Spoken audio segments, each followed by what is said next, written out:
The last rays of sunlight bleed across the sandstone canyon walls, painting them crimson and gold as shadows creep into the ancient alcoves carved high above the valley floor.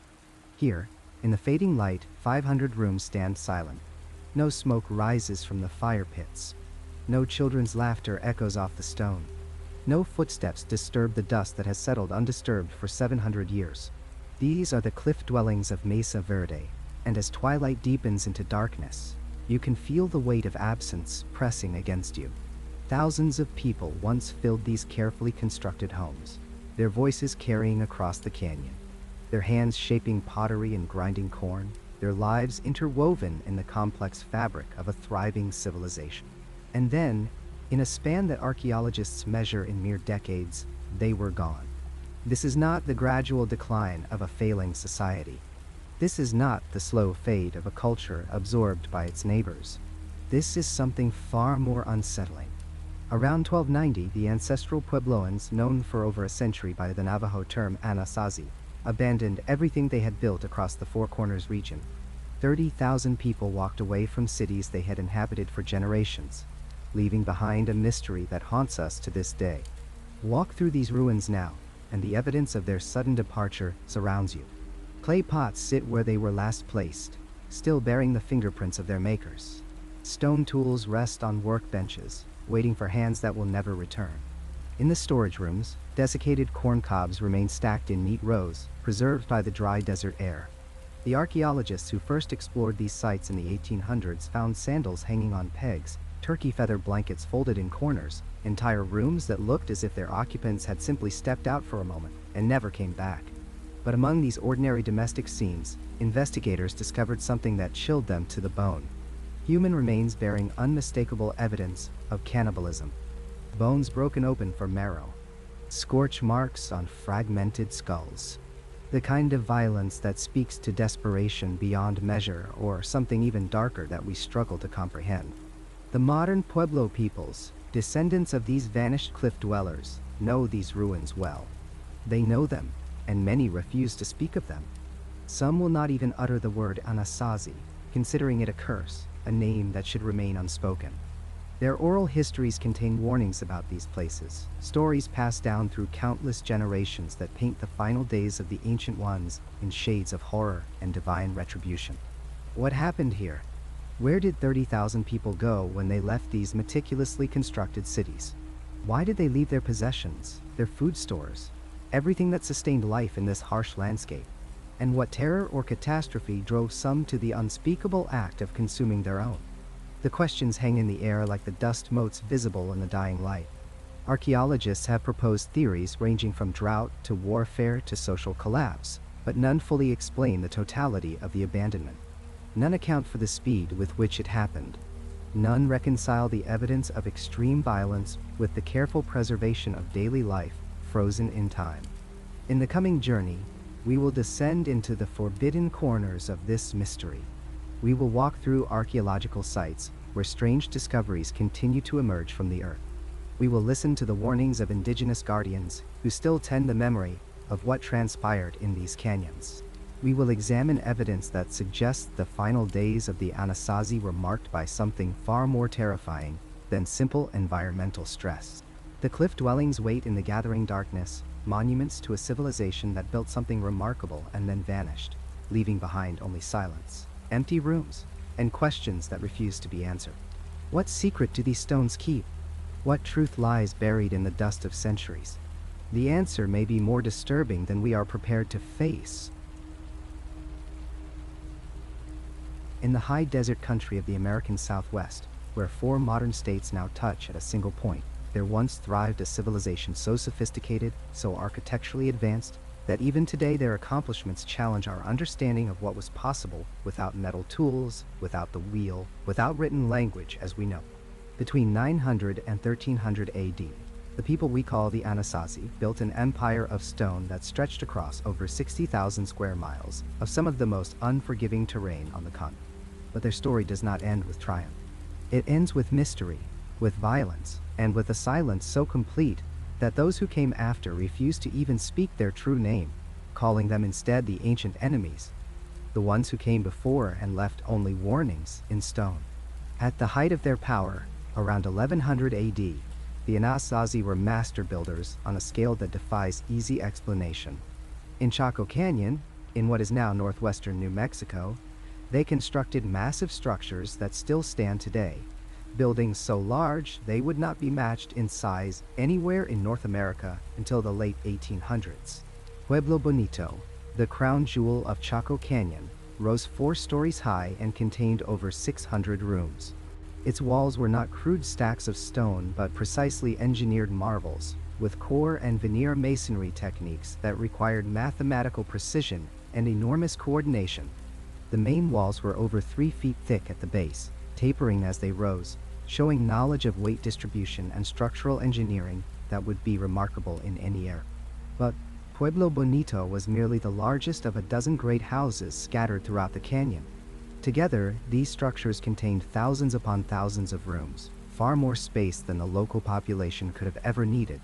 Archaeologists estimate that perhaps only a few thousand people lived permanently in Chaco Canyon itself.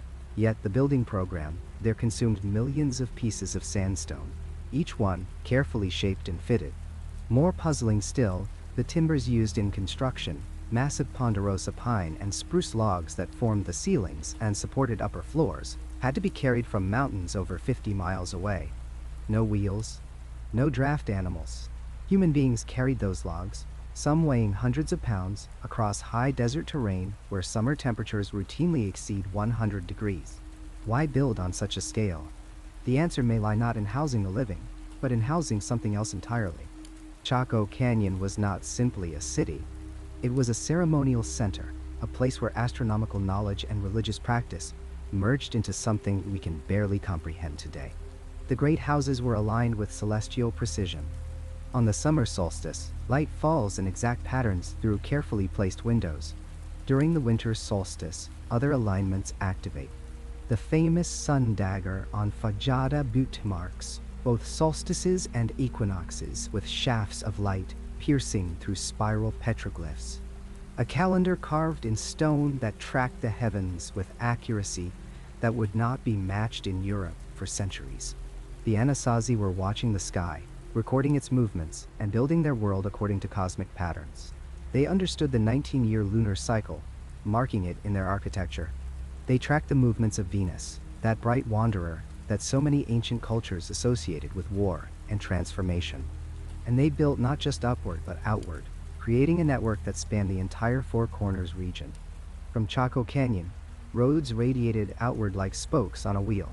These were not simple trails worn by foot traffic, but engineered roads, 30 feet wide in places, running straight across the landscape regardless of terrain. They climbed cliff faces on carved stairs, cut through solid rock where necessary, and maintained their width and direction with unswerving purpose across over 400 miles of total length. Where these roads led, outlier communities arose, smaller versions of the great houses, each one maintaining visual contact with others through an elaborate system of line-of-sight communication. Signal fires on distant mesas could relay messages across hundreds of miles in a matter of hours. Trade goods moved along these roads in quantities that speak to an economy of impressive scale. Macaw feathers and live birds from Mexico over 1,000 miles to the south. Shells from the Pacific coast. Turquoise mined from dozens of sources and worked into millions of beads and ornaments. Pottery so fine, so elaborately decorated, that each vessel was itself a work of art. The Anasazi did not simply survive in the desert. They prospered, creating surplus, supporting craftspeople and priests and astronomers, building a society with time enough and wealth enough to ponder the stars. Their control of water was nothing short of miraculous. In a landscape where rain is scarce and unpredictable, they engineered systems to capture and control every precious drop. At Mesa Verde, in southwestern Colorado, they built check dams and reservoirs, irrigation channels that distributed water across agricultural terraces. They developed techniques of dry farming that maximized the benefit of seasonal rain. They studied the land, understanding which crops would grow where, rotating fields, managing soil exhaustion with knowledge passed down through generations. Corn, beans, and squash, the three sisters that sustained civilizations throughout the Americas, flourished under their careful stewardship. And then they went underground. Not metaphorically, but literally. Around 1100 AD, perhaps even earlier in some locations, the Anasazi began abandoning their surface pueblos and building instead into the cliff faces themselves. At Mesa Verde, they carved entire cities into alcoves high on canyon walls. The Cliff Palace, with over 150 rooms and 23 kivas, sits like a stone nest in a natural amphitheater of rock. To reach it requires climbing hand and toe holds cut into sheer stone faces. Balcony House is even more dramatic, accessible only by climbing 32-foot ladders and crawling through narrow tunnels that could be easily defended or sealed. Why retreat into the cliffs? Why abandon the great houses of Chaco Canyon, those monuments to power and astronomical wisdom? This is where the story begins to darken, where something changes in the archaeological record that makes researchers uncomfortable, that suggests the careful omission of certain findings from popular presentation. Around 1150 AD, the art changes. The pottery that had featured geometric designs, depictions of daily life, and sacred symbols begins to show different themes. Violence appears. Images of warfare, of weapons, of conflict. Human figures in murals now carry implements of death. The graceful curves and harmonious patterns give way to harsher, more chaotic designs. At the same time, the architecture itself transforms. Those cliff dwellings are not just built into defensive positions, they are fortresses, accessible only by routes that could be defended by a handful of people against an army. Portholes appear in walls, sized perfectly for watching or firing through. Towers rise in positions that offer commanding views of approach routes. The Kivas, those circular ceremonial chambers that had always been central to Anasazi religious practice, begin to be found sealed, sometimes burned. And in some, in a number that archaeologists debate but cannot ignore, human remains appear in contexts that suggest the unthinkable. Bones bearing cut marks inconsistent with burial practices. Evidence of burning and breakage that matches the processing of animal remains for consumption. The word itself is avoided in most popular accounts, but it appears again and again in academic papers, hedged with qualifications and alternative theories, but never quite explained away. Cannibalism. Whether ritual, warfare-related, or born of desperation, something happened to Anasazi society in those middle decades of the 12th century that broke it. The great roads fell into disuse. The outlier communities were abandoned, sometimes burned. At Chaco Canyon itself, the heart of the civilization, construction stopped. No new great houses rose. The astronomical alignments went unwatched. The center did not hold. For another century and a half, remnant populations clung to the cliff cities, growing smaller, more isolated. The trade networks collapsed. The evidence suggests increasing violence, not just between communities, but within them. Trauma in skeletal remains increases. Defensive positioning intensifies. And then, around 1300 AD, even the cliff dwellings were abandoned. Not slowly, not gradually, but apparently quite suddenly. Whole communities left nearly everything behind, their pottery, their tools, even food stores in some cases. They climbed down from their stone fortresses and walked away, leaving behind centuries of accumulated civilization, leaving behind the bones of their ancestors, leaving behind whatever darkness had grown in those high stone cities. By 1300 AD, the Four Corners region was empty. The Anasazi were gone. Where they went remains a matter of some speculation. Some modern Pueblo peoples, the Hopi, the Zuni, others, claim descent from the Anasazi, though they reject that name and speak of their ancestors as the ancestral Puebloan. The migration stories of these groups describe a long period of wandering, of seeking, of leaving behind places that had become spiritually corrupted or dangerous. But it is the Navajo name that haunts the story, the name by which these people became known to the outside world. Anasazi died. Ancient enemy. Ancient ones. The Navajo came into the Four Corners region after the cliff cities had been abandoned, perhaps a century or more later. They found the ruins empty, silent, and they told stories about those who had lived there before. Stories of people who had violated sacred laws, who had turned to dark practices, who had brought destruction upon themselves. The Navajo avoided the ruins, considered them places of bad power, places where the dead did not rest properly, where something remained that should not be disturbed. When archaeologists first began excavating these sites in the late 1800s, they brought out the artifacts, the pottery, the textiles, the tools, and they brought out the bones, thousands upon thousands of human remains. Even today, those ruins maintain a reputation among both native peoples and visitors as places of spiritual unease, of bad dreams, of sensations that cannot quite be explained. The stone cities remain, testament to human achievement and human mystery, monuments to a civilization that rose to remarkable heights and then vanished, leaving behind only whispers of what happened in those final years. Only questions about what changed in the hearts of a people who had once aligned their lives with the stars and then turned to something else, something darker, before disappearing completely into the silence of deep time. Deep beneath the mesa surfaces of the ancient Southwest, stone-lined chambers descend into the earth like throats leading to another world. The ancestral Pueblones built these ceremonial spaces, called Kivas, as sacred meeting places, where the physical realm touched something beyond ordinary experience. For centuries, archaeologists described these structures in purely functional terms: religious chambers for prayer, meditation, and seasonal ceremonies. But some Kivas hold secrets that shatter comfortable academic narratives and force us to confront evidence of practices so disturbing that even indigenous descendants speak of them only in whispers, if they speak of them at all. The Kiva represents architectural genius married to spiritual purpose. These circular or rectangular chambers, often completely subterranean, featured precisely engineered ventilation shafts, fire pits positioned according to celestial alignments, and a small hole in the floor called the sipapu, representing the portal through which humanity emerged from previous worlds. The benches lining the walls could accommodate dozens of participants. The soot-blackened ceilings bore witness to countless fires burned during ceremonies that stretched through long winter nights. Under normal circumstances, these were places of harmony, where community members gathered to maintain balance with the natural and supernatural forces governing their existence. But something went terribly wrong in certain locations during the final decades of ancestral Puebloan civilization, particularly during the 1200s.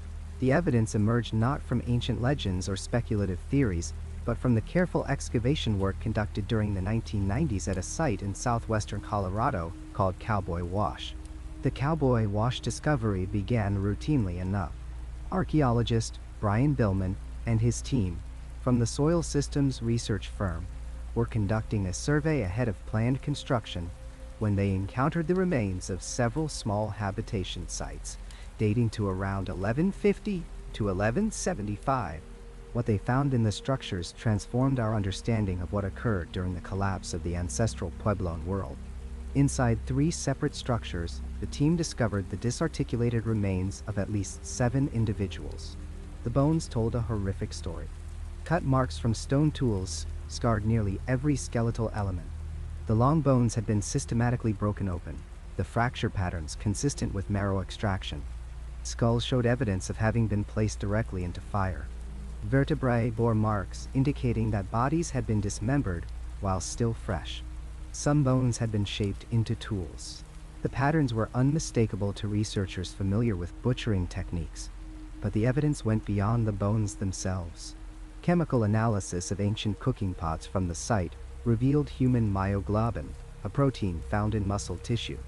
The residue proved these vessels had been used to cook human flesh. Most disturbingly, analysis of coprolites, preserved human feces, from the site contained human tissue. Someone had not merely butchered these bodies, but had consumed the flesh and digested it.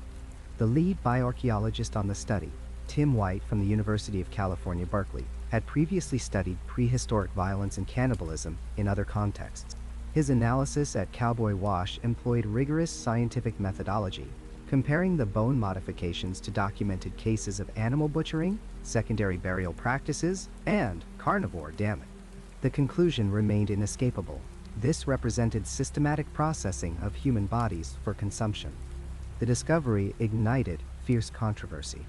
Some researchers argued that the evidence, while disturbing, might represent extreme starvation cannibalism during a drought period. Others suggested it could indicate violence between competing groups, with ritual desecration of enemies. But the context suggested something else entirely. These sites showed no signs of nutritional stress or desperation. Game remained available in the region. The processing appeared methodical, almost ceremonial in its thoroughness. Additional research at other sites painted an increasingly dark picture. At several locations across the Four Corners region, archaeologists found similar evidence clustering in the decades before final abandonment. The sites shared common features: isolated structures, remains of multiple individuals processed identically, and locations often associated with Kivas or ceremonial contexts. Modern Hopi and Pueblo peoples, whose oral traditions trace directly to the ancestral Puebloans, maintain detailed accounts of this dark period. But they speak of it carefully, respecting taboos surrounding certain knowledge. In recorded interviews conducted during the 1990s and 2000s, several tribal elders addressed the archaeological findings with a frankness that surprised researchers. A Hopi elder, speaking on condition of limited attribution, explained that the oral traditions describe a time when certain individuals turned away from the proper path.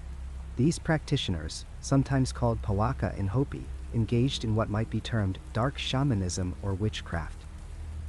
They broke fundamental sacred laws, seeking power through forbidden means. The transformation rituals they conducted represented inversions of proper ceremony, perversions of the sacred knowledge that was meant to maintain harmony. According to these traditions, such practitioners could cause illness, influence others against their will, and transform into animal form. But the power came at tremendous cost, creating spiritual imbalance that affected entire communities. The oral histories suggest that as environmental stress increased during the great droughts of the 1200s, some individuals turned to these forbidden practices in desperate attempts to maintain power or influence events beyond their control. A Pueblo historian explained that the evidence archaeologists find in certain Kivas does not represent the broader culture, but rather the specific actions of individuals who violated sacred law. These practitioners were recognized as dangerous during their own time. The consequence of their actions, according to traditional understanding, was not merely social, but cosmic. They created imbalance that brought its own punishment. The archaeological record shows that many sites with evidence of extreme violence were subsequently burned and abandoned completely. Some researchers interpret this as destruction of contaminated spaces, a cleansing of places where sacred law had been broken. The Kivas associated with these sites often show signs of intentional desecration. Central features destroyed, sipapu openings filled, roof timbers burned in patterns suggesting deliberate firing rather than accidental conflagration. Traditional accounts describe certain locations as permanently marked by these events, places where the imbalance created can still be felt. Modern Pueblo people generally avoid these specific sites, recognizing them as places where the natural order was fundamentally violated. This brings us to the contemporary experiences reported at certain Kiva sites throughout the Southwest. Park rangers, archaeologists, and visitors describe phenomena that resist easy explanation. These accounts cluster around specific locations, often sites where archaeological evidence suggests violence or ritual transgression occurred. Rangers at Mesa Verde National Park, which contains hundreds of Kivas, report that certain chambers generate consistent complaints. Visitors describe sudden temperature drops, feelings of being watched, overwhelming anxiety that drives them quickly from the structures. Some report hearing sounds like drumming or chanting from empty Kivas. Others describe shadows moving along chamber walls where no one stands. One ranger with over 15 years of service described his experience entering a particular Kiva at Cliff Palace during an early morning patrol. The chamber felt wrong immediately, he reported, as though the air itself had weight and pressure. He experienced a sudden conviction that something waited just beyond the edge of visibility, something patient and hungry. He completed his inspection as quickly as possible and has avoided entering that specific Kiva since, despite no rational explanation for his reaction. Photographers report camera malfunctions at specific sites. Fresh batteries drain instantly. Digital equipment displays error messages or captures images showing anomalies that were not visible during shooting. Multiple visitors have reported identical experiences at the same locations, describing sensations of dread or presence without prior knowledge of others' accounts. A team of archaeologists working at a site in New Mexico during the 2000s reported experiences that remain difficult to explain.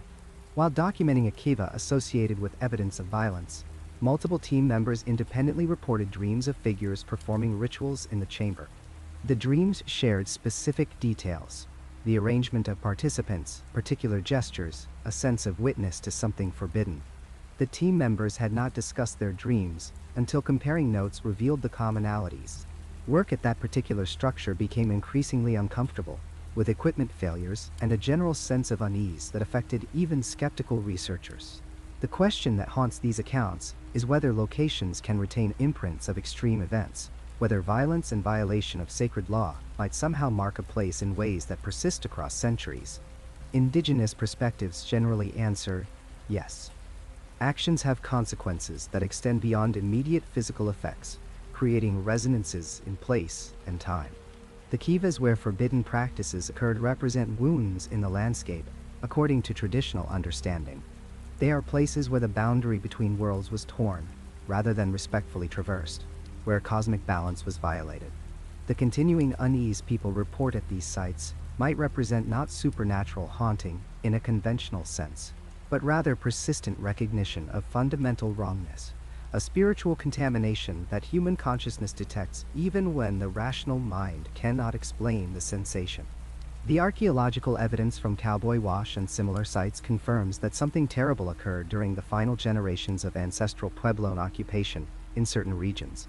Whether driven by drought, social collapse, or the emergence of dangerous individuals who exploited crisis for personal power, some practitioners broke sacred laws in ways that shocked and horrified their own communities. The descendants of these people have not forgotten. Their oral traditions preserve warnings about the consequences of forbidden knowledge and the terrible cost of pursuing power through violation of natural law. When modern researchers excavate evidence of these ancient transgressions, they are confirming accounts that indigenous peoples have maintained for over 700 years. The Kivas remain stone chambers descending into earth and darkness. Some are places of peace where visitors feel connection to ancient wisdom and reverence.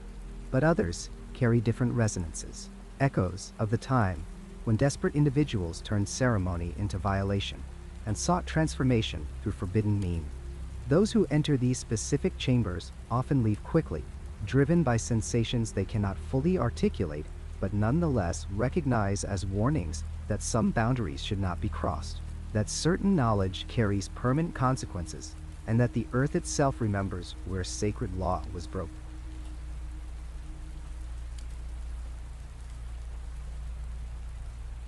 The answer seems so obvious at first. For decades, the disappearance of the Anasazi appeared to be nothing more than a cautionary tale about climate change and environmental collapse. Scientists pointed to tree ring data, climate records, and archaeological evidence of resource depletion. Case closed, or so they thought. The Great Drought of the late 1200s stretches across the climate record like a scar.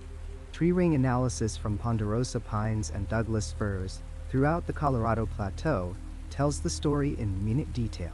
Beginning around 1275 and extending through 1299, the region experienced one of the most severe droughts in the past 2,000 years. The rings grow narrow, compressed, documenting year after year of insufficient rainfall. Rivers that had flowed for centuries became intermittent streams. Springs that had sustained communities for generations began to fail. The evidence is undeniable, recorded in the very DNA of the landscape itself. Dr. Margaret Whitestone has spent 30 years studying paleoclimate data in the Four Corners region. She walks through her laboratory at the University of New Mexico, surrounded by core samples and climate reconstructions that represent decades of meticulous research. The data is comprehensive, she explains, perhaps the most detailed climate record we have for any prehistoric population collapse. The drought was real, severe, and prolonged enough to stress any agricultural society. But then Dr. Whitestone says something that gives pause. The drought was severe, yes, but it was not unprecedented. Not even close. Her team has identified at least 3 earlier droughts in the region that were longer, more intense, or both. Between 1130 and 1180, the Anasazi endured a drought that lasted nearly 50 years. Between 1030 and 1090, another extended dry period gripped the region. Each time the Anasazi adapted, survived, and eventually thrived again. They developed sophisticated water management systems, diversified their crops, and maintained trade networks that brought in food from unaffected areas. These were not people who simply gave up when times got hard. The archaeological evidence reveals a civilization that had become expert at survival in marginal environments. They built check dams and terracing systems to maximize water retention. They constructed reservoirs that captured every drop of seasonal rainfall. They planted gardens in multiple ecological zones to hedge against localized failures. They stored food in quantities that suggest planning for hard times. Everything about their culture suggested resilience, adaptation, and long-term thinking. So why did a drought they should have been able to weather cause them to abandon everything? The timeline itself raises immediate questions. Analysis of the final occupation layers at major sites like Mesa, Verde, Chaco Canyon, and Cayenta suggests the abandonment happened rapidly, compressed into a period that might have been as short as a single generation, possibly even less. At some sites, the evidence points to abandonment that happened within weeks or months, rather than years. This is not the pattern of a gradual migration driven by slowly depleting resources. Walk through the ruins today, and the signs of sudden departure become impossible to ignore. At one site in Mesa Verde, archaeologists found grain still in storage, perfectly preserved in the dry climate. Clay pots sat on ancient hearths, some still containing the desiccated remains of their last meals. Stone tools lay scattered on floors as if dropped mid-task. Sandals were found tucked into wall niches, ready to be worn again. Everything suggests people who expected to return. Dr. James Chen, an archaeologist who has excavated numerous Anasazi sites, describes finding a scene that has haunted him for years. In a small dwelling, at the base of a cliff, his team uncovered what appeared to be a weaving loom, still strung with partially completed fabric. Nearby lay baskets in various stages of construction, bone needles threaded with yucca fiber, and grinding stones with corn still in them. The family who lived here left in the middle of their daily activities, he explains quietly. They did not pack. They did not finish what they were doing. They simply left. This pattern repeats across hundreds of sites. Storage rooms sealed against rodents and moisture remained untouched, their contents suggesting abundant supplies. Turkey pens built with care and effort were abandoned with the birds still inside. Some locations show evidence of fire, but not the widespread burning you would expect from warfare or raiding. Instead, these appear to be individual structures burned, sometimes seemingly as a deliberate act before departure. The food stores are particularly puzzling. Analysis of sealed granaries shows they contained enough corn, beans, and squash to sustain communities through multiple growing seasons. These were not starving people eating seed corn and scraping by on the edge of survival. These were communities with substantial reserves who left everything behind. The question becomes inescapable. What could make people abandon food during a drought? But perhaps the most disturbing evidence comes from the architecture of the final decades. Something changed in how the Anasazi built their communities, and that change speaks to a growing sense of fear. Beginning around 1200, roughly 75 years before the final abandonment, defensive architecture begins appearing throughout the region. Settlements that had existed on open valley floors for generations were suddenly abandoned in favor of locations that were difficult to access and easy to defend. The cliff dwellings that tourists marvel at today, magnificent structures tucked into seemingly impossible alcoves high on canyon walls, were not built for the view. They were fortresses. Many could only be accessed by ladders that could be pulled up, by hand and toe holds carved into sheer rock faces, or by treacherous paths easily defended by a handful of people. Some required climbing rope systems to reach. These were not convenient places to live. Every drop of water, every basket of corn, every piece of firewood had to be carried up steep paths or hauled on ropes. Women gave birth in these precarious locations. Children learned to walk on stone ledges with deadly drops below. The inconvenience and danger must have been enormous. And yet, they kept building higher, more remote, more inaccessible. Late period sites show increasingly defensive features. Walls were built across the approaches to alcoves, creating choke points where small numbers could hold off larger forces. Towers were constructed at strategic viewpoints, allowing for surveillance of the surrounding terrain. Some towers show evidence of having been lived in, suggesting guard duty rotations. Entry points were narrowed, sometimes to gaps, so small an adult had to turn sideways to pass through. These are the architectural decisions of people who expect attack. Dr. Sarah Whitehorse, a descendant of the Pueblo people and an archaeologist specializing in Anasazi defensive structures, has mapped the progression of these fortifications. What she has found is chilling. The defensive architecture becomes more pronounced every decade leading up to the abandonment. By the 1250s, virtually every occupied site shows some defensive features. By the 1270s, most communities had relocated to positions that were essentially siege works. They were preparing for something, she states flatly. And that something was getting worse. But preparing for what? The defensive structures are not oriented toward defending against other Anasazi settlements. Many of the towers and walls face outward, toward the open desert and the approaching landscape rather than toward neighboring communities. Trade between settlements appears to have continued even as the fortifications grew more elaborate. This was not primarily about intertribal warfare, though that certainly occurred. This was about something else. Some archaeologists have suggested the defenses were built to protect against nomadic raiders, perhaps early Navajo or Apache groups moving into the region. But the timing does not align well. Most evidence suggests these groups arrived after the Anasazi had already left, moving into the vacuum created by their departure rather than causing it. Others point to evidence of violence between Anasazi groups, including disturbing findings of warfare and possibly ritualistic killing. Yet this does not explain why virtually everyone left, victor and vanquished alike. The drought theory starts to feel insufficient when you examine the totality of the evidence. Yes, there was a drought. Yes, it was severe. But the Anasazi had weathered worse. They had food stored. They had sophisticated adaptation strategies. And yet they built fortresses, moved to locations that made daily life exponentially harder, and then abandoned everything in what appears to have been a matter of weeks or months. The mainstream explanation accounts for the when but struggles to explain the how and the why. Dr. Chen speaks carefully, aware of how his words might sound. The evidence does not suggest a planned orderly migration spread over decades, he explains. It suggests panic. It suggests people leaving so quickly they could not take their possessions, so suddenly they left food behind, so desperately they climbed down from cliff dwellings they had spent years fortifying, and simply walked away into an uncertain future during the worst drought in memory.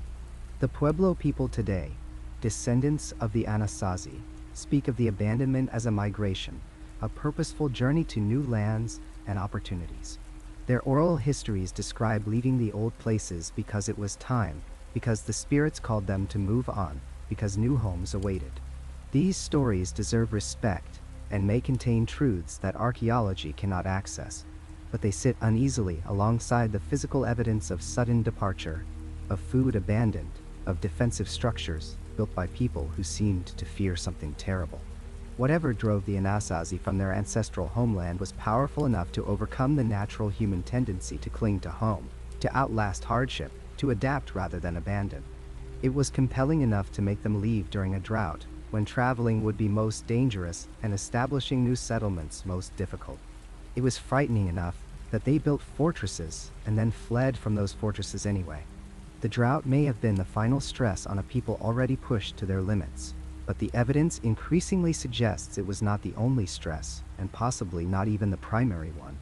Something else was happening in those final decades. Something the climate data alone cannot reveal.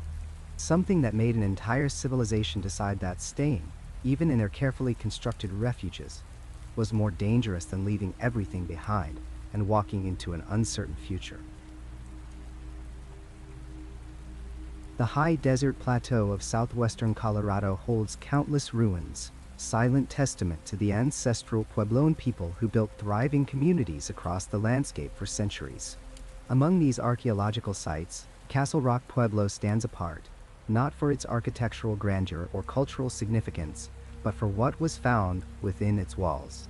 The discovery made there in the late 1970s would fundamentally challenge how archaeologists understood the final chapter of the ancestral Puebloan civilization, revealing a truth so disturbing that some who worked at the site would never quite shake the weight of what they uncovered. Castle Rock Pueblo sits perched atop a massive sandstone outcrop, its location offering commanding views of the surrounding terrain. The Pueblo was built in the late 1200s, during the final decades before the ancestral Puebloans abandoned the Four Corners region entirely. The site was strategically positioned, almost fortress-like in its defensive placement, which made what archaeologists found inside all the more chilling. This was not a settlement caught unaware by raiders. This was a community that had prepared for violence, yet still met a brutal end. The archaeological team that excavated Castle Rock Pueblo in 1978 was led by Dr. Kristen Kuckelman, a researcher who had spent years studying sites throughout the Mesa Verde region. The team arrived expecting to document another abandoned pueblo, perhaps find evidence of the environmental stress that many believe contributed to the Great Exodus, when tens of thousands of people left their ancestral homelands. What they found instead would haunt the pages of archaeological journals and the memories of those who worked the dig for decades to come. The first bodies were discovered in what should have been a kiva, the circular ceremonial chambers that were central to Puebloan spiritual and social life. But this kiva had never been completed. Instead, it had become a mass grave. The skeletal remains of at least 41 individuals lay scattered across the structure, their bones telling a story of unimaginable violence. Men, women, and children, none had been spared. The position of the remains, the fracture patterns on the bones, the distribution of bodies across the site, all pointed to a single, devastating event. Dr. Kuckelman would later describe the eerie sensation that pervaded the excavation from the very beginning. The site felt wrong, she said, in a way that was difficult to articulate to those who had not experienced it. The team worked in unusual silence, the normal banter and conversation that accompanied archaeological digs strangely absent. Even the winds seemed different at Castle Rock, carrying a weight that settled over the excavators like a physical presence. Several team members reported feeling watched, though the isolated mesa top offered nowhere for observers to hide. The bones themselves revealed the nature of the violence. Forensic analysis showed blunt force trauma to skulls, defensive fractures on forearms where people had tried to protect themselves, and evidence of dismemberment. Some skulls showed signs of scalping, but it was what came next in the analysis that transformed this from a tragic massacre into something that touched on the darkest possibilities of human behavior under extreme stress. Cut marks on the bones suggested that bodies had been systematically processed. The marks were consistent with those made when meat is removed from bone. Long bones had been broken open in a way that suggested marrow extraction. Some bones showed evidence of burning at temperatures consistent with cooking fires, not structural fires. Pot polish, the distinctive smoothing that occurs when bones are stirred in ceramic vessels during cooking, appeared on some remains. The evidence pointed toward an inescapable conclusion, one that researchers initially hesitated to publish, knowing the controversy it would ignite. The possibility of cannibalism at Castle Rock Pueblo was not proposed lightly. The researchers subjected their findings to rigorous peer review, considering and ruling out alternative explanations. Could these be burial practices? The violence and lack of formal interment argued against it. Could this be spiritual ritual? The processing of remains appeared utilitarian rather than ceremonial. Could the evidence be misinterpreted? Multiple independent analyses confirmed the findings.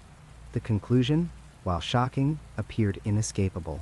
At some point in the final days of Castle Rock Pueblo, starvation and societal collapse had driven people to the unthinkable. The archaeological evidence painted a picture of the Pueblo's final chapter. The settlement had been experiencing severe stress. Tree ring data showed that the region was in the grip of the worst drought in centuries. Agricultural fields that had sustained communities for generations were failing. Game animals were scarce. Competition for dwindling resources was intensifying. Castle Rock Pueblo's defensive position suggested the community knew they faced threats, but the nature of those threats was becoming increasingly complex. The attack, when it came, appeared to have been swift and overwhelming. Structures showed evidence of burning, with roofs deliberately collapsed inward. Personal possessions, the kinds of valuable items that would normally be taken by external raiders, remained scattered among the ruins. Pottery tools, ritual objects, all abandoned. This detail was crucial. External enemies, neighboring groups raiding for resources, would have taken these items. The fact that they remained suggested the attackers were not interested in plunder. They were engaged in something else entirely, something more desperate and terrible. The theory that emerged from the Castle Rock evidence suggested internal violence, possibly civil war within Puebloan society itself. As resources became scarce, communities may have turned on each other, not in organized warfare between distinct groups, but in factional violence within and between related settlements. The carefully maintained social structures that had allowed ancestral Puebloan culture to flourish for centuries were fracturing under environmental and demographic pressure. Castle Rock might have been the target of an attack by a neighboring Pueblo, or even by a faction from within its own community. But the cannibalism evidence suggested something even more disturbing. This was not ritual violence or strategic warfare.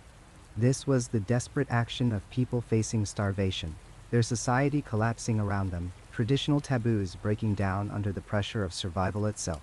The question that haunted researchers was whether the violence and cannibalism were separate events, or whether they were connected. Did attackers kill and then consume victims? Or did the community itself, trapped and starving, turn to cannibalism before being attacked or while attacking others? Dr. Kuckelman spoke candidly in later interviews about the psychological toll of excavating Castle Rock. She described dreams that began during the dig and continued for months afterward. In them, she walked through the Pueblo not as an archaeologist, but as one of its final inhabitants. She could feel the hunger, the fear, the creeping realization that there was no escape from what was coming. She heard children crying, smelled smoke, felt the presence of people who had been dead for 7 centuries, but whose final moments seemed to echo through time. Other team members reported similar experiences. One excavator described waking in her tent to the sound of running feet and shouting, only to find the camp completely silent under a star-filled sky. Another spoke of a day when the entire team seemed to simultaneously stop working, struck by an overwhelming sadness that had no obvious source. These were trained scientists, people not prone to supernatural interpretations, yet they uniformly described Castle Rock as different from other sites, charged with an emotional residue that seemed to affect everyone who worked there. The local Pueblo communities, descendants of the ancestral Puebloans, had their own relationship with Castle Rock. Pueblo cultural advisors who consulted on archaeological projects in the region were notably reluctant to visit the site. Some refused outright, stating that certain places should not be disturbed, that what happened there had left a spiritual contamination that persisted. The ruins were considered dangerous, not in a physical sense, but in a deeper way that their cosmology recognized, and Western archaeology was only beginning to understand. The Pueblo guides who did visit Castle Rock would not enter certain areas. The Kiva, where so many bodies were found, was particularly avoided. One guide, an elder from a nearby Pueblo who agreed to speak on condition of anonymity, described the site as out of balance, a place where terrible things had created a spiritual wound that had never healed. He said his people had stories of the time when the old ones left, stories that spoke of communities turning against each other, of hunger that drove people mad, of the shame and trauma that scattered survivors across the landscape. Castle Rock, he suggested, was one place where the worst of those stories had actually happened. The implications of Castle Rock extended far beyond one tragic site. Across the Four Corners region, archaeologists began re-examining other sites with new questions in mind. Evidence of violence and cannibalism during the final occupation period turned up at multiple locations. What had once been interpreted as the peaceful migration of people seeking better lands was looking increasingly like a society tearing itself apart. The Great Exodus was not an orderly relocation, but a desperate flight from collapsing communities and escalating violence. Climate change, drought, resource depletion, population pressure, and the breakdown of social order. The pattern at Castle Rock offered an uncomfortable mirror to modern concerns. Here was a sophisticated culture, one that had thrived for centuries, brought to the point where people committed acts they would have considered unthinkable in better time. The ancestral Puebloans were not primitive or inherently violent. They were humans facing impossible choices in impossible circumstances, and some crossed lines that can never be uncrossed. The Castle Rock site was eventually closed to the public, officially for preservation reasons, though some suggest The decision was influenced by its disturbing nature and the concerns of Pueblo communities. The artifacts recovered from the site reside in museum collections, subjected to ongoing analysis as techniques improve. Each new examination confirms and adds detail to the original findings, painting an ever clearer picture of those final days. Dr. Ruth Kuckelman, now retired from active fieldwork, has said she will never forget Castle Rock. Of all the sites she excavated in a distinguished career, it remains the one that stays with her, surfacing in quiet moments and sleepless nights. She describes it as a privilege to have uncovered such important evidence about the past, but also as a burden. The knowledge of what humans are capable of when civilization frays, when hunger and fear override culture and taboo, is not easily carried. Castle Rock Pueblo stands today much as the excavators left it, windswept and silent on its lonely mesa. The stones remember, even if we choose to forget. The bones in climate-controlled storage drawers downtown remember. And those who worked there, who carefully documented each terrible detail, they remember most vividly of all. Some knowledge, once gained, cannot be unknown. Some places, once disturbed, continue to disturb in return. Castle Rock is both archaeological site and warning, evidence of what happened and reminder of what could happen again when the foundations of society begin to crack. The high desert of northwestern New Mexico holds a secret that refuses to stay buried. In a remote canyon, where sandstone walls rise like cathedral spires and the silence feels thick enough to touch, the ruins of an ancient civilization wait in the unforgiving sun. This is Chaco Canyon, and for more than 2 centuries, from around 900 to 1130 AD, it served as the ceremonial heart of the ancestral Puebloan world. What archaeologists found there has rewritten everything we thought we knew about pre-Columbian North America, and what they continue to discover grows more disturbing with each passing excavation season. The great houses of Chaco defy easy explanation. Pueblo Bonito, the largest of these massive structures, contains more than 600 rooms and rises 4 stories high in places. Its walls, built from precisely cut sandstone blocks, align with a geometric perfection that seems impossible for a civilization without metal tools or written mathematical notation. But the true mystery reveals itself only when you understand what these buildings were designed to track.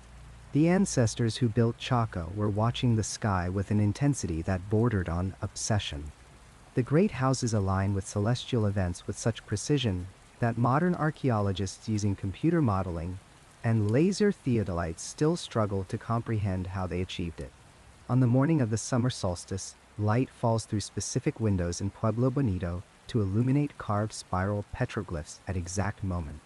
The winter solstice brings similar phenomena, as does the equinox, but the alignments go deeper and stranger than simple solar tracking. Fajada Butte rises from the canyon floor like a giant's thumb, and on its summit, 3 massive stone slabs lean against the cliff face in what appears to be a natural arrangement. Except it is not natural at all. Behind these slabs, carved into the rock, 2 spiral petroglyphs record something far more complex than the movement of the sun. At noon on the summer solstice, a dagger of light pierces through the gap between the slabs and bisects the larger spiral perfectly. At the winter solstice, 2 light daggers frame the same spiral on either side. During the equinoxes, the smaller spiral receives its own precisely centered beam. But researchers discovered something even more remarkable. The petroglyphs also track the 18.6-year lunar standstill cycle, a phenomenon so subtle that many ancient civilizations never detected it at all. The Chacoans not only knew about it, but built monuments to mark its passage with mathematical precision that would not be matched in Europe for another 500 years. This was no simple agrarian society marking planting seasons. The astronomical alignments suggest a culture deeply invested in tracking cosmic cycles for purposes that went far beyond agriculture. The question that haunts researchers is simple and terrible. What were they doing here that required such precise knowledge of the heavens? The answer begins to emerge when you examine what archaeologists found inside these structures. Chaco Canyon sits in a harsh environment where resources were scarce and survival demanded constant effort. Yet, excavations have revealed exotic materials from impossibly distant locations. Macaw feathers, brilliant red and yellow, came from birds that lived more than 1,000 miles to the south, in what is now Mexico. Cacao seeds, the source of chocolate and a sacred substance in Mesoamerican cultures, made the same journey. Seashells from both the Pacific and Gulf coasts arrived in quantities that suggest regular trade or tribute. Turquoise, copper bells, and carved wooden artifacts speak to a vast network of exchange that positioned Chaco as the center of something much larger than a regional trade hub. The evidence points to Chaco functioning as a pilgrimage site, a place where people traveled from hundreds of miles away to participate in ceremonies and rituals. The great houses were not residences in any conventional sense. They contained too many rooms that were never lived in, sealed chambers filled with ritual objects, and spaces designed for large gatherings rather than daily domestic life. Ancient roads, built with the same obsessive precision as the structures themselves, radiate out from Chaco in perfectly straight lines for dozens of miles, ignoring natural terrain features and maintaining their geometry with fanatical consistency. These roads were never practical transportation routes. They were ceremonial pathways, alignments that connected outlying communities to the ceremonial center with a directness that suggests spiritual rather than economic purpose. But pilgrimage to what? Worship of whom? And at what cost? The darker evidence emerges slowly in the archaeological record, pieces of a puzzle that researchers are often reluctant to assemble. In the 1990s, excavations in several great houses uncovered mass graves containing the remains of dozens of individuals who died violently. The bones show evidence of processing. Cut marks where stone tools removed flesh. Fracturing consistent with extracting marrow. Burn patterns on pottery that match the temperatures needed to render human fat. Chemical analysis of ceramic vessels found residues of human myoglobin, a protein found in muscle tissue. The evidence for cannibalism at Chaco Canyon is no longer disputed among serious researchers. What remains contested is the context and meaning. Was this ritual consumption a religious practice that incorporated the dead into the living community through ceremonial eating? Was it violence, the brutal suppression of rivals, or punishment of transgressors? Or was it something darker still, a practice that emerged in the final desperate centuries as the civilization collapsed and the old ways gave way to something terrible? Further analysis of pottery sherds and residues from excavated chambers revealed another disturbing pattern. Chemical signatures consistent with powerful hallucinogenic compounds appear throughout the site. Datura, a plant that produces intense and often terrifying visions, grows wild in the region and leaves distinctive alkaloid traces. But researchers also found evidence of substances that must have been imported. Peyote, which does not grow anywhere near Chaco, appears in residues from multiple ceremonial vessels. Most disturbing are traces consistent with preparations made from human remains mixed with psychoactive plants, a practice documented in certain Mesoamerican death cults, but never before confirmed this far north. The picture that emerges is of a ceremonial center where powerful elites conducted increasingly extreme rituals in the final centuries before abandonment. The astronomical alignments take on a more sinister cast when you consider them not as tools for agricultural planning, but as mechanisms for timing ceremonies that grew darker as Chaco's influence waned. The great drought that eventually forced abandonment of the canyon may have driven the priesthood to more desperate measures, seeking to compel the return of rain and prosperity through blood sacrifice and communion with forces that required terrible offering. Then there are the accounts that never make it into peer-reviewed journals. The experiences that researchers share quietly over drinks at conferences or in hushed conversations after dark. Night security guards, who work at Chaco National Historical Park, have a reputation for not lasting long in the position. The turnover rate is remarkable for what should be a quiet posting in a remote location.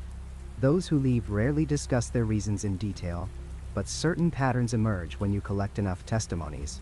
The sound of chanting rises from empty great houses on certain nights, rhythmic and low, in a language that no longer exists. Figures appear in doorways and windows of structures that are locked and empty. Dark shapes that move with purpose through rooms where no one has lived for more than 700 years. One former guard described entering Pueblo Bonito after receiving an alert that motion sensors had been triggered. He found no intruders, but as he moved through the ancient rooms, the overwhelming sensation of being watched intensified until he felt physical pressure, as if the air itself was pushing him back toward the exit. When he finally left the structure, he discovered that 3 hours had passed, though his conscious memory accounted for less than 30 minutes. Researchers conducting overnight studies report similar phenomena. Dr. Sarah Chen, an archaeoastronomer who spent multiple nights documenting lunar alignments, describes experiencing paralyzing dread in certain chambers of Chaco, one of the great houses. The feeling came without warning, a sudden conviction that something was approaching through the darkened rooms behind her. She forced herself to maintain her position and continue her observations, but the sensation remained so intense that she could barely breathe. When dawn finally came and the feeling lifted, she packed her equipment and has never returned for night observations. She completed her research using time-lapse cameras operated remotely. The modern Pueblo peoples, descendants of the Chacoans, have strong prohibitions against visiting the canyon after dark.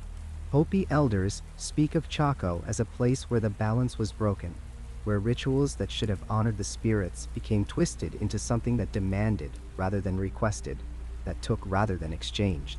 Zuni oral traditions contain warnings about the canyon, describing it as a place where powerful beings still wait, hungry for the offerings that once flowed freely. Navajo medicine men, whose people moved into the region centuries after the Chacoans departed, perform cleansing ceremonies for any who spend too much time among the ruins, treating exposure to the site as a form of spiritual contamination that must be addressed before it spreads. These prohibitions are not folklore maintained for tourists. They represent genuine beliefs held by people whose ancestors witnessed or remembered what Chaco became before its final abandonment. The warnings are specific and urgent. Do not visit the canyon at night. Do not enter the great houses after sunset. Do not perform ceremonies or rituals that might wake what sleeps there. Do not take anything from the site, not even small stones, as they carry the spiritual residue of what was done in those places. Park rangers report that despite clear regulations and multiple warnings, visitors occasionally attempt to spend nights in the ruins. Some are New Age seekers looking for mystical experiences. Others are thrill seekers hoping to encounter ghosts. The rangers have learned to watch for vehicles that remain in parking areas after closing time and to conduct sweeps of the major structures.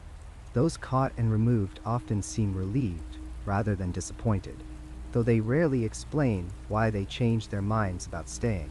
A few have managed to evade detection and spend entire nights hidden among the ruins.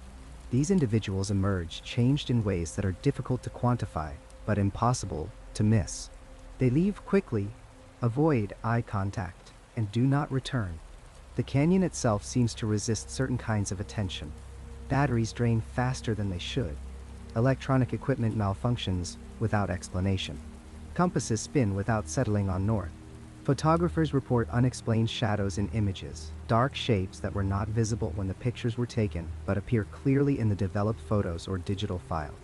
Some of these anomalies can be dismissed as technical glitches or natural phenomena misinterpreted, but the sheer volume of reports, the consistency of certain details, and the fact that many come from trained observers with no investment in supernatural explanations gives pause to even the most skeptical investigators.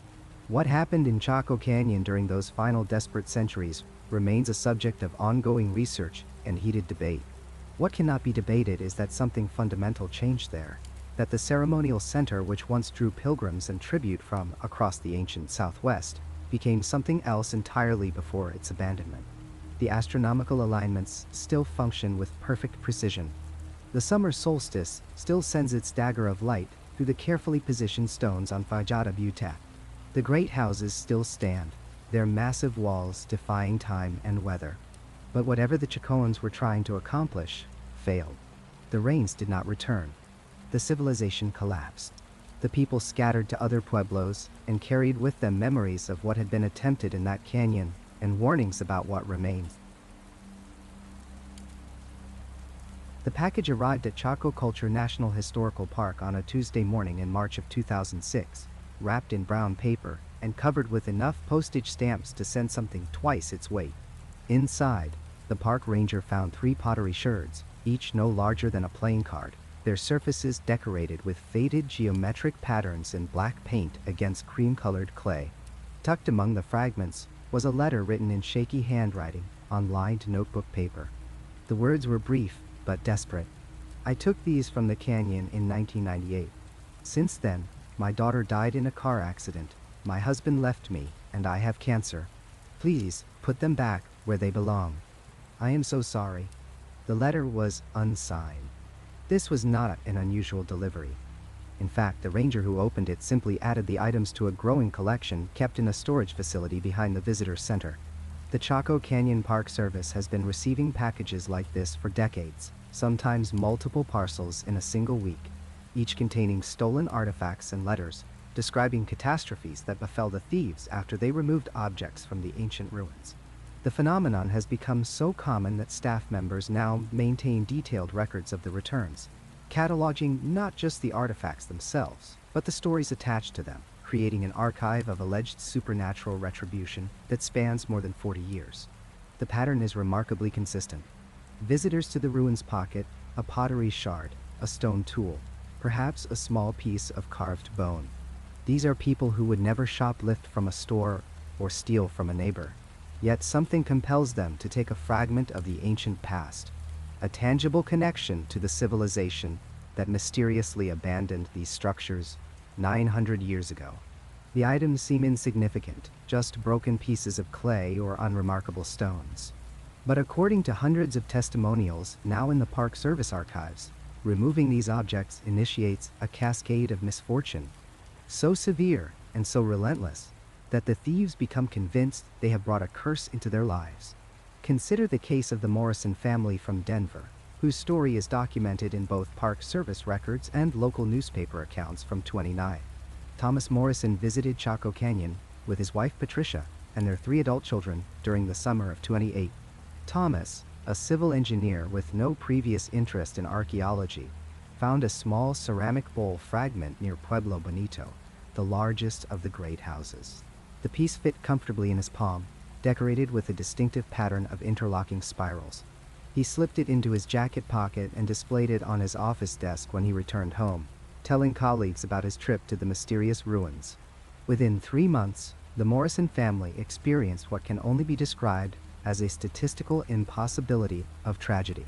In September, their youngest son died in a hiking accident in Rocky Mountain National Park, falling from a trail he had walked dozens of times before.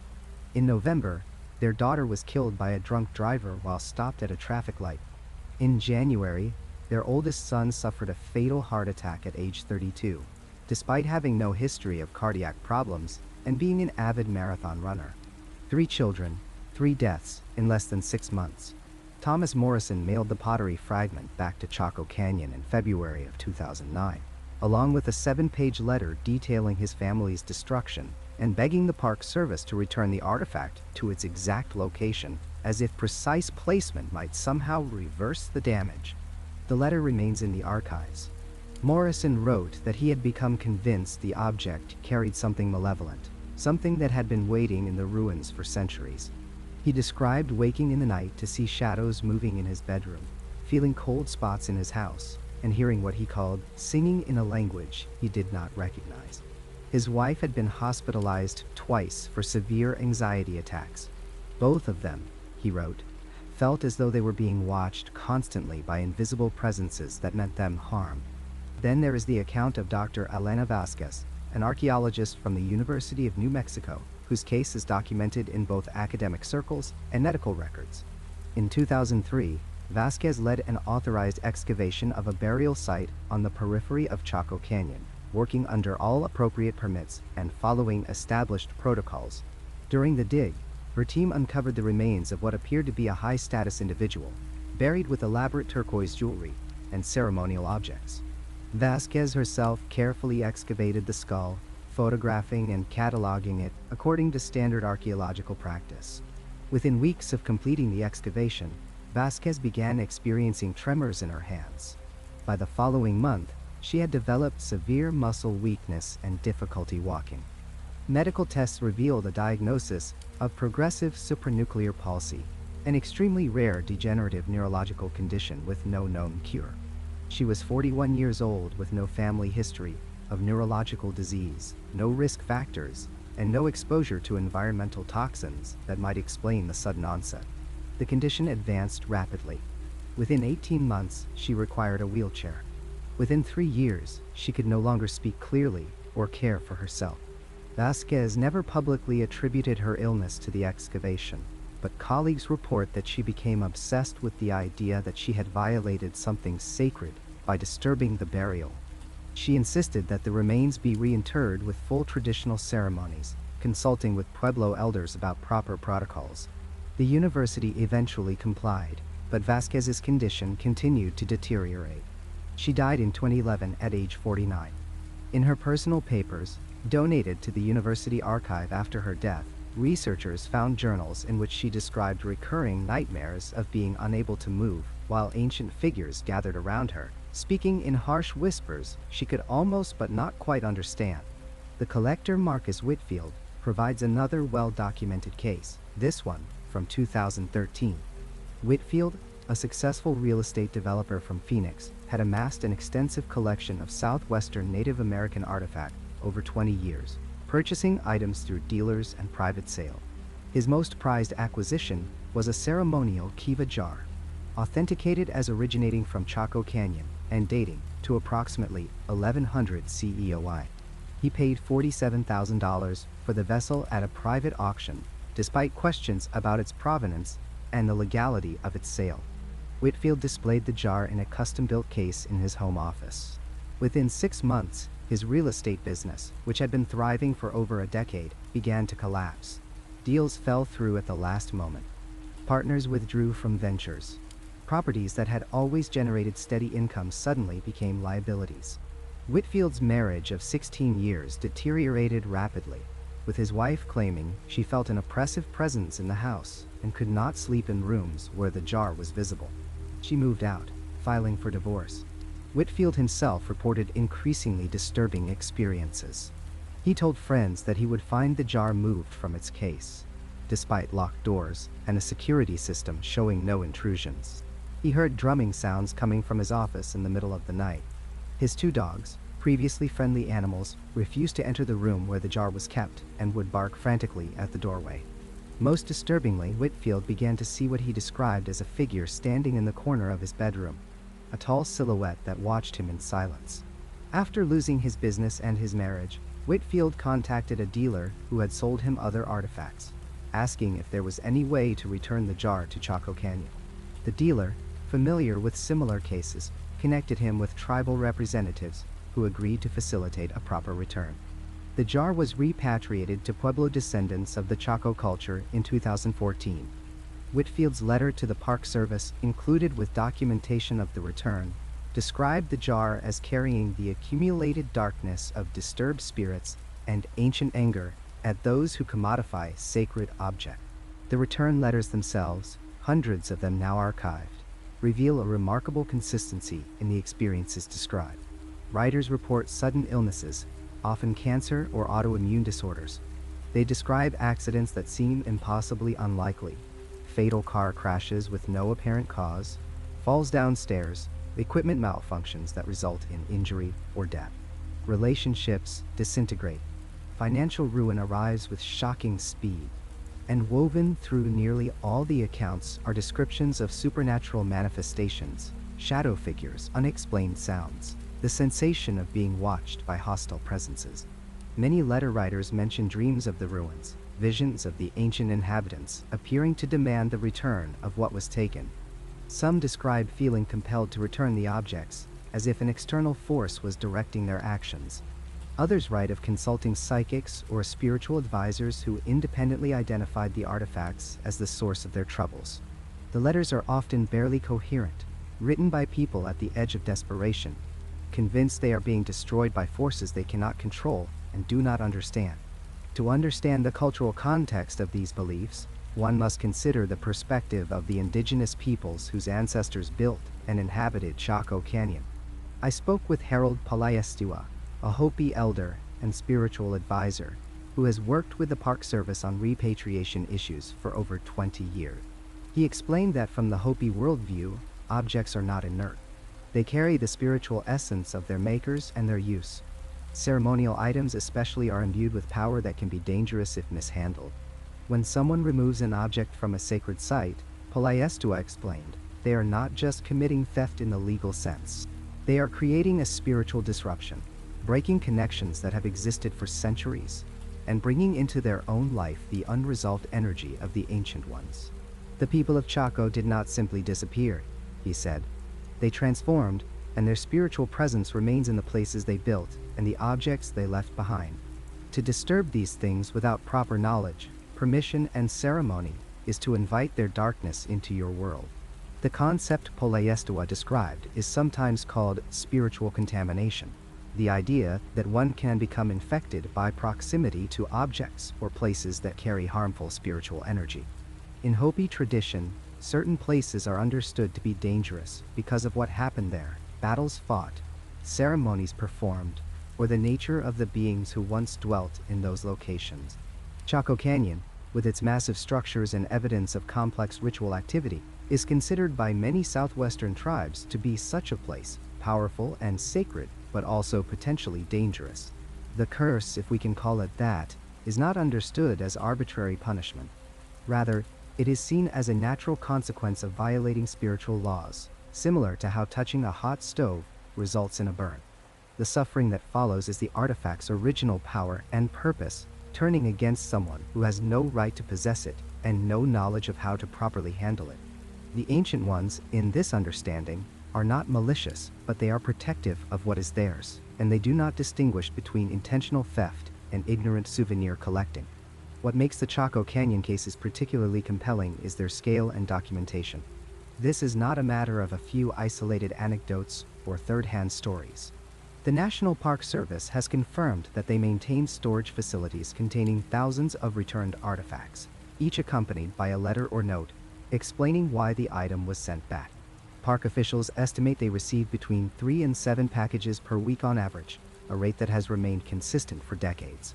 In 2018, a regional newspaper was granted limited access to the archives and published photographs of rooms filled with boxes of returned pottery, sherds, stones, and other objects, each labeled with the date of return and a brief summary of the sender's story. The visual impact is extraordinary, row after row of evidence that hundreds of people, independently and over many years, have experienced something they believed was connected to objects taken from these ruins, something terrifying enough to compel them to return items they once valued. The Park Service itself takes no official position on the reality of curses. Their concern is practical, protecting the archaeological resources and respecting the cultural heritage of descendant communities. But rangers and staff who have worked at Chaco for many years will privately acknowledge that the pattern is difficult to dismiss entirely. Some refuse to handle the returned items directly. Others report feeling uneasy in certain areas of the ruins, particularly near burial sites or in the deep rooms of the great houses where ceremonies were once performed. The packages continue to arrive. Each one tells a story of someone who thought they were just taking a small piece of history, a harmless souvenir from a vacation, only to find their lives unraveling in ways they cannot explain and cannot stop. They write of desperation and terror, of watching loved ones die, of facing financial destruction, of feeling pursued by something ancient and angry. And they all reach the same conclusion, that they disturbed something that should have been left alone, that the stones and sherds of Chaco Canyon carry within them an echo of the power that once animated this civilization, a power that does not forgive trespass. Whether one believes in curses or seeks rational explanations for these cascades of misfortune, the archive at Chaco Canyon stands as testament to the human capacity for regret and the enduring belief that some boundaries, once crossed, cannot be easily uncrossed. The ancient ones, it seems, are patient but not forgiving, and their darkness, once invited in, is not easily dispelled. The archaeologists will tell you it's been solved. They'll point to the tree ring data showing a devastating drought that gripped the Four Corners region from 1275 to 1300. They'll show you skeletal remains bearing marks of violence, evidence of warfare and raiding in those desperate final years. They'll explain that the Anasazi didn't vanish at all, that their descendants live today among the Hopi, the Zuni, and the Rio Grande Pueblos. The mystery, they insist, is no mystery at all. But if that's true, why won't the Pueblo elders speak of them except in whispers? Why do the Hopi call their ancestors the Hizatsinam and grow silent when asked what drove them from the ancient cities? Why do traditional spiritual leaders still warn their children away from certain canyons, certain dwellings carved into cliffs that have stood empty for 700 years? The official explanation answers where they went. It doesn't answer why they fled so suddenly, so completely, abandoning not just homes but entire ceremonial centers, whole cities that had stood for generations. It doesn't explain the synchronicity, how communities separated by hundreds of miles all collapsed within the same narrow window of time, as if responding to the same terrible imperative. And it certainly doesn't explain what archaeologists find in the layers dating to those final decades, the human remains that show evidence of processing, of systematic dismemberment, the pottery designs that shifted from geometric patterns to disturbing imagery of violence and consumption, the underground kivas that changed from ceremonial chambers to something darker, their walls bearing marks that suggest rituals far removed from the rain dances and harvest blessings of their earlier traditions. Something went profoundly wrong in those final years. The descendants know it. The land remembers it. And the empty cities, even now, seem to hold their breath, waiting. Drought alone doesn't create the kind of fear that echoes through 7 centuries. Drought doesn't explain why the Pueblo peoples, who freely claim descent from these ancient builders, speak of them not with pride but with a cautious reverence tinged with dread. When pressed, some will say only that their ancestors made mistakes, that they turned away from the proper path, that they called to things that should not have been called. The cliff dwellings at Mesa Verde, at Canyon de Chelly, at Chaco Canyon stand as monuments to an unanswered question. Not where did they go, but what were they running from? And perhaps more troubling still, were they running from external threats, or from something they themselves had become? The warnings persist. The sacred stories, passed down through generations, carry a consistent message. Some doors, once opened, cannot be closed. Some hungers, once fed, cannot be satisfied. Some silences should not be broken. As dusk settles over the empty dwellings, the shadows lengthen across stones placed by hands turned to dust centuries ago. The windows gaze out like hollow eyes over canyons where no one has lived for 700 years. And in the Pueblos, the elders still tell their children the old wisdom. Some places should remain empty. Some questions should not be answered.